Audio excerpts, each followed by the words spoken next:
dia, bom dia.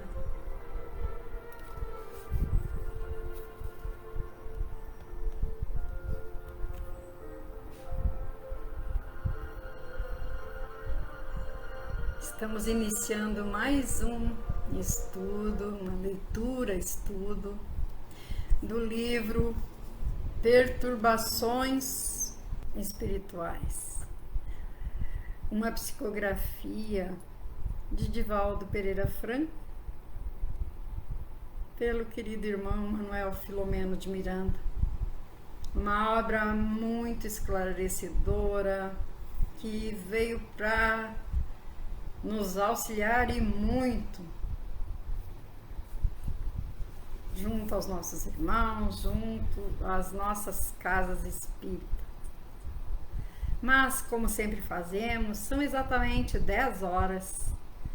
Vamos, nesse momento, iniciar a nossa tarefa, elevando o nosso pensamento à nossa Mãe Santíssima, que sempre nos acolhe em seu seio divino, ao nosso Mestre Jesus e a esses trabalhadores incansáveis da seara do Mestre, nossos anjos guardiões, nossos mentores, trabalhadores realmente incansáveis, que podemos sempre contar junto a nós, nos bons e especialmente nos maus momentos, quando a eles rogamos auxílio. E nesse momento pedimos a proteção e as bênçãos necessárias para mais essa tarefa, que todos os irmãos que se propuserem a estudar este livro, esta obra tão importante para nós, que possam receber a luz divina na mente e no coração, que a nós todos, Mestre, seja direcionado os teus raios de luz, de amor, de compreensão, de sabedoria e fé, para prosseguirmos na caminhada, tentando a cada dia aprender um pouco mais e principalmente colocar em prática os teus ensinamentos de amor. Que possamos fazer uso do nosso aprendizado, de todo aquele conhecimento que nos chega. Obrigada, Mestre, obrigada a todos que se fazem presente neste momento junto a nós. Que possamos todos ter um bom estudo, que assim seja. Então, estamos iniciando o nosso vídeo 22. No vídeo anterior, o irmão Germano Passos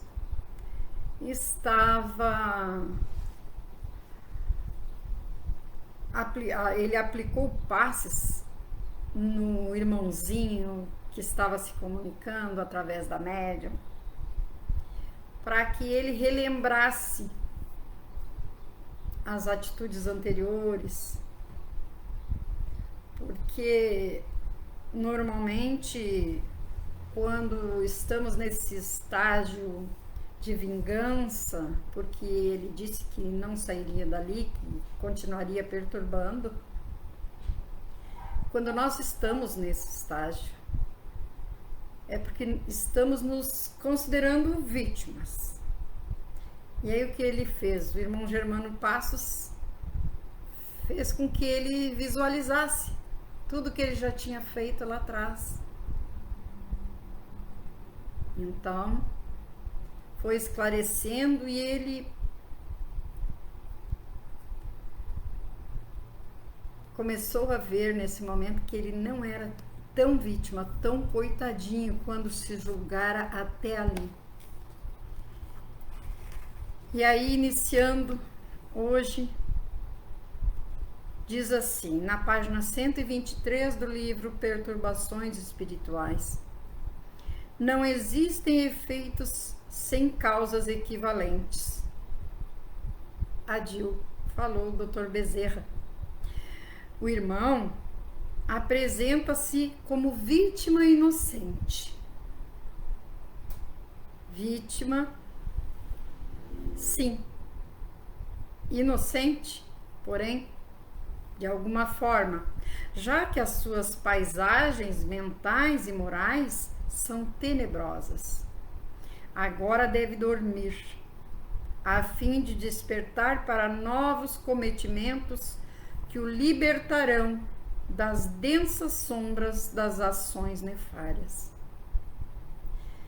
E porque o aflito estorcegava na médium, foi retirado carinhosamente e colocado em maca especial, a fim de ser transportado para recinto próprio em nossa esfera de ação, recebendo passes revitalizadores. A dedicada médium recuperou a lucidez. Bom dia, Magna, seja bem-vinda no nosso estudo. Nesse momento, Carolina pôs-se a chorar copiosamente. Inspirada pelo irmão Astolfo, deu-se conta da maneira como se vinha comportando, tornando-se pedra de tropeço na instituição. Estão lembrados, né, queridos irmãos, que a Carolina era aquela que estava movida pelo materialismo, das duas irmãs que dirigiam a casa espírita. A outra foi para o lado da caridade, o lado dos ensinamentos de Jesus, praticando a lei de amor e caridade. Já a Carolina não. Se deixou levar. Então, nesse momento, ela começou a chorar e se deu conta. Refez mentalmente a trajetória existencial, avaliou o quanto a irmã representava para ela desde os dias em que a orfandade, pela ausência da mãezinha já viúva, bateu-lhe às portas dos sentimentos. Compreendeu, naquele momento, o alto significado do Espiritismo na sua missão consoladora e iluminativa, e pôs-se a formular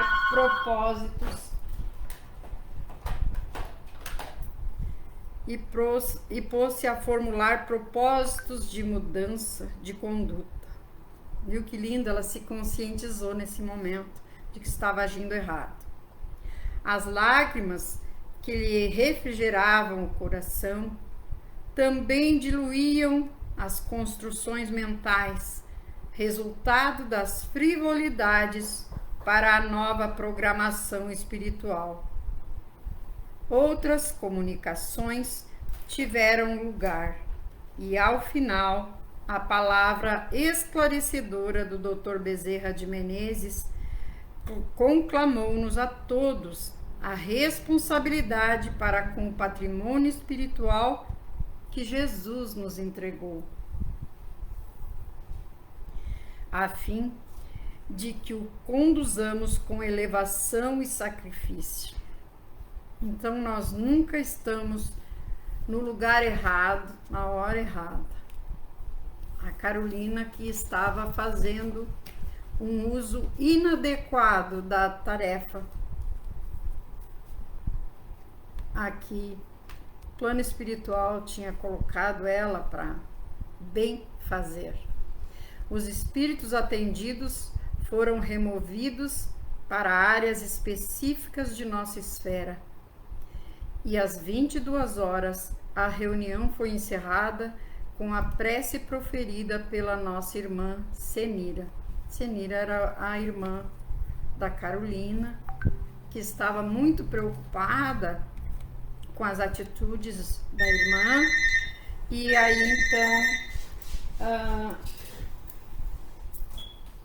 aí então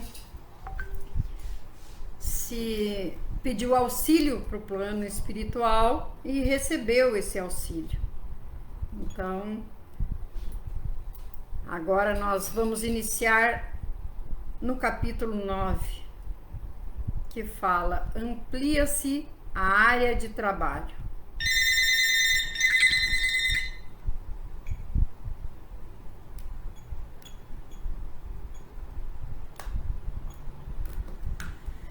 Aquela havia sido uma reunião especial, em que as duas instituições dedicadas ao bem uniram-se para afirmar propósitos de fidelidade a Jesus, desarmar os emaranhados fios da intolerância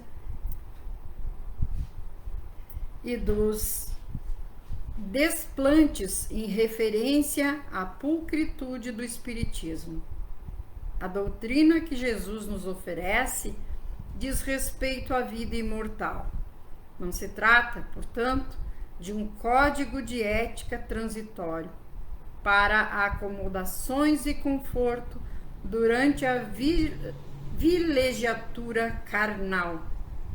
Sobretudo, tem a ver com a realidade do ser indestrutível, não somente com os seus desequilíbrios, não sendo uma nova caixa de Pandora para a solução de problemas, como vem sendo utilizada pelo desconhecimento de alguns membros que nela mourejam. Então é muito importante. E aí vem a nossa reforma íntima. Olha a importância de tentarmos mudar as nossas atitudes, começando pelos nossos pensamentos. Senão não vamos evoluir tanto quanto poderíamos, porque a natureza não dá saltos. A gente vai pouco a pouco se melhorando, se assim o desejarmos. A existência física é bênção incomparável, mediante a qual a consciência do si desperta e faculta o entendimento de valores que jazem adormecidos nos refolhos do ser. Longa ou breve, é sempre transitória e tem por objetivo alertar o ser humano para a sua realidade transcendental, especialmente ante os sofrimentos que irrompem de todo lado e a impermanência material. Então é o alerta para nós. Vamos fazer o melhor na nossa caminhada enquanto aqui estamos, para retornarmos com a nossa bagagem um pouco melhor de que quando aqui chegamos. Quando se conhecer profundamente o significado da revelação imortalista, alterar-se-á a conduta moral. Muito, muito profundo essa expressão. Quando se reconhecer profundamente o significado da revelação imortalista, alterar-se-á a conduta moral e os objetivos essenciais da existência passarão a um plano de maior relevância, por abrangerem mais do que o breve período carnal, alongando-se em direção à imortalidade.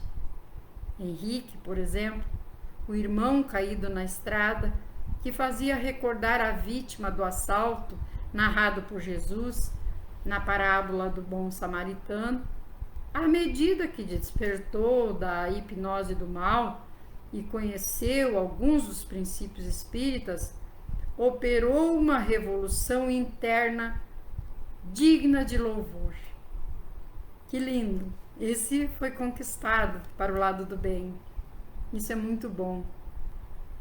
Havia sido, na juventude, advogado promissor com uma brilhante carreira, vivência social invejável, mas sem resistência para as reparações que lhe estavam no programa evolutivo, em decorrência do comportamento soberbo de existência próxima passada.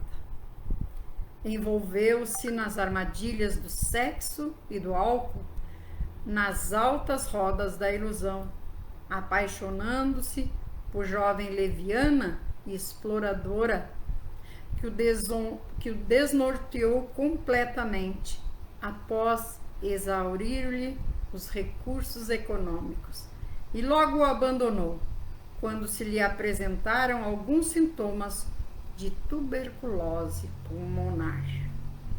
E assim tivemos muitos casos ainda acontecendo, só o interesse material, financeiro, e aí no primeiro momento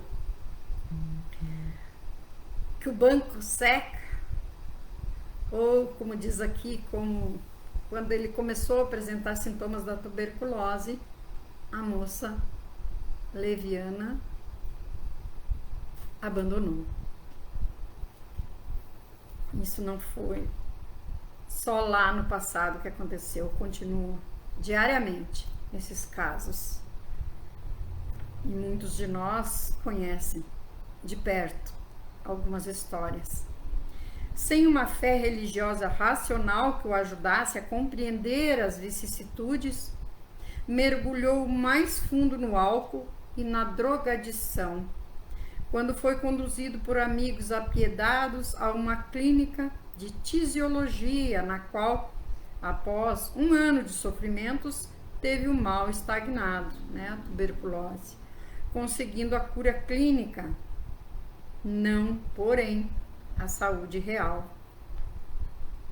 Deixou-se consumir pela paixão doentia e, descendo os degraus do infortúnio, terminou na rua, à semelhança de outros tantos sofredores que se perderam a si mesmos.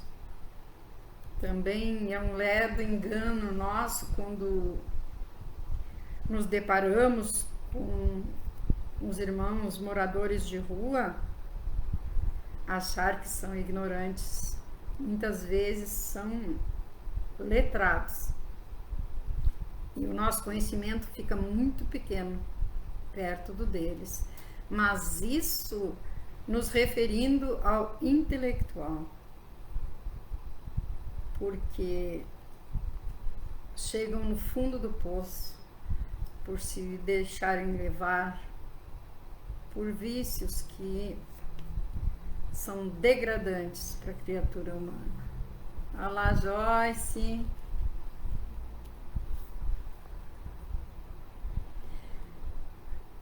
Muda, é. A bondade cristã de Senira ergueu-o vagarosamente, apresentou-lhe novo rumo e diferente significado existencial, no qual poderia autoencontrar-se e tornar-se credor de uma vida harmônica. Nesse momento, mesmo em recuperação difícil dos vícios que se permitira, descobriu na arte de ajudar o sentimento psicológico para a sua existência despedaçada. Então ele encontrou, auxiliando o próximo. Lembram que a Senira encontrou ele, levou, e ele estava ajudando já no centro espírita delas, o Henrique. A sua proposta, e ele veio com ideias muito importantes, a sua proposta para um núcleo de socorro em bairro modesto passou a preencher-lhe os espaços mentais, a aproximar-se mais da instituição de amor que lhe ensejava a recuperação interior. As dificuldades que assaltavam a sociedade haviam criado situações conflitantes. Uma rede bem tecida de intrigas e maledicências, grupos hostis uns aos outros, enquanto se ensinava cordialidade e amor. A partir da libertação do adversário espiritual, mudar-se-iam os comportamentos, porque Carolina, ao despertar para a sua realidade pessoal, começou a elaborar um plano de edificação moral interna e a trabalhar em favor do próximo em qualquer situação em que ele se apresentasse. Olha a diferença. Depois que a equipe do Dr. Bezerra de Menezes veio em auxílio ao pedido da Senira, a irmã da Carolina, muito preocupada com as atitudes da irmã, olha a diferença. A Carolina caiu em si e percebeu o quão estava, o quão estava errada, como estava agindo fora dos ensinamentos do Mestre Jesus. E que até ali tinha deixado a irmã trabalhando, vamos dizer assim, sozinha. Que nós sabemos que não. Tanto é que a acolhida veio, o amparo veio quando a Senira pediu. As instituições de qualquer porte devem manter relacionamentos fraternais de sustentação, a fim de se ampararem nos momentos difíceis, sempre preocupadas em fazer o melhor conforme os ensinamentos do Mestre. Isso é muito importante.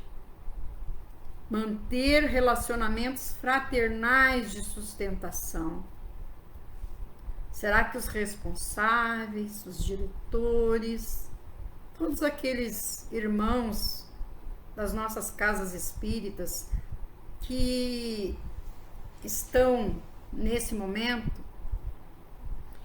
em cargos, será que realmente estão olhando com amor? Será que existe essa fraternidade, sustentação aos irmãos de caminhada? Aos trabalhadores da casa? Esses trabalhadores, será que estão recebendo esse olhar de amor, de fraternidade? Nem falamos aqui nos frequentadores. Mas os trabalhadores da casa espírita precisam estar bem para poder distribuir. Se eu não tenho amor com aquele meu próximo ali, como eu vou ter com os outros? Aí vai ser uma bondade fingida, um amor fingido, uma fraternidade falsa, porque não está apoiada nos ensinamentos do Mestre Jesus. Então, de nada valerão. E aqui nos deixa bem claro: as instituições de qualquer porte devem manter relacionamentos fraternais de sustentação, a fim de se ampararem nos momentos difíceis, sempre preocupadas em fazer o melhor, conforme os ensinamentos do Mestre, sem as infelizes competições, muito do agrado do ego doentio daqueles que as constituem. Não estamos vendo diariamente competições dentro das casas espíritas? Estamos. Aquele irmão precisando de auxílio está recebendo? Às vezes aquele trabalhador dedicado, mas entra em depressão. Sabemos que somos falíveis. Todos nós somos falíveis. Todos nós estamos sujeitos aos desequilíbrios. Claro que temos a nossa parcela de culpa por abrirmos a brecha, mas aqui é bem claro, essa instrução é bem clara, bem objetiva. Enquanto os benfeitores exultavam ante os primeiros resultados promissores, as criaturas experimentavam alterações significativas na emoção e no prazer de estarem juntas a serviço do bem. Sim, porque tudo flui quando estamos bem, estamos harmonizados. Isso é muito importante. Fazia algum tempo que uma veneranda sociedade espírita com digna folha de serviços ao Senhor e à humanidade estava sendo sitiada por inimigos soezes da verdade. Sob a sua inspiração, lentamente se infiltraram nas suas fileiras pessoas inescrupulosas e de boa aparência. Olha aí.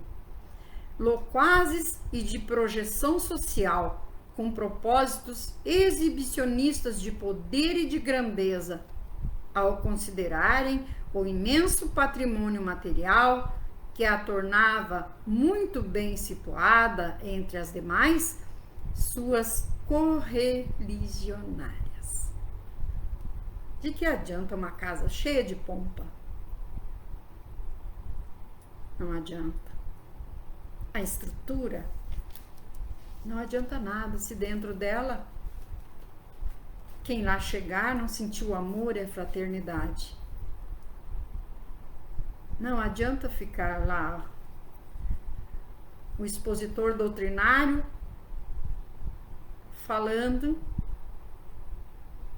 sendo que os trabalhadores, a direção, estão mais preocupados com a parte externa. Isso é triste, mas acontece, infelizmente. Com excelente programa de divulgação doutrinária, houve um grande progresso social e passou a desfrutar de respeito e consideração na comunidade em que se encontrava fixada. No entanto, é normal que a grande árvore, quando tomba, produza muito ruído, enquanto ao crescer o fenômeno dá-se em silêncio. Sitiada pelos adversários desencarnados do Cristo, começaram a surgir as disputas mesquinhas pelos cargos de projeção, formando-se grupos que se antagonizavam, embora mantendo a aparência jovial que lhes disfarçava os sentimentos. As suas atividades mediúnicas, nada obstante, os cuidados dos mentores espirituais passaram a apresentar excentricidades. Adoção de teorias absurdas, falsamente rotuladas como científicas, sem qualquer estrutura dessa natureza, diminuindo-se o atendimento aos sofredores desencarnados, por serem experiências do passado já ultrapassadas. Concomitantemente, como sempre ocorre, surgiu um grupo falsamente intelectualizado para combater os denominados serviços de desobsessão, que passaram a ser transferidos para programas psicoterapêuticos, chegando-se a substituir, para uma linguagem técnica, os demônios referidos no Evangelho pelos conflitos, que seriam os demônios reais a afligirem as pessoas. Isso está acontecendo hoje em muitas das nossas casas. Precisamos refletir. É dolorido, é sofrido,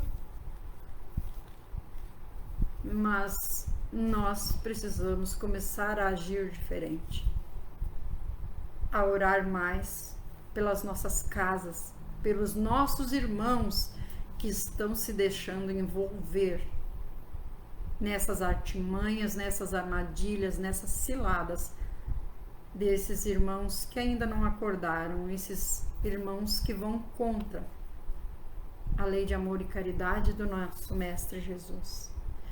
Encerramos aqui o nosso vídeo 22. Se você quer ver os outros, se não acompanhou até agora, está no meu canal.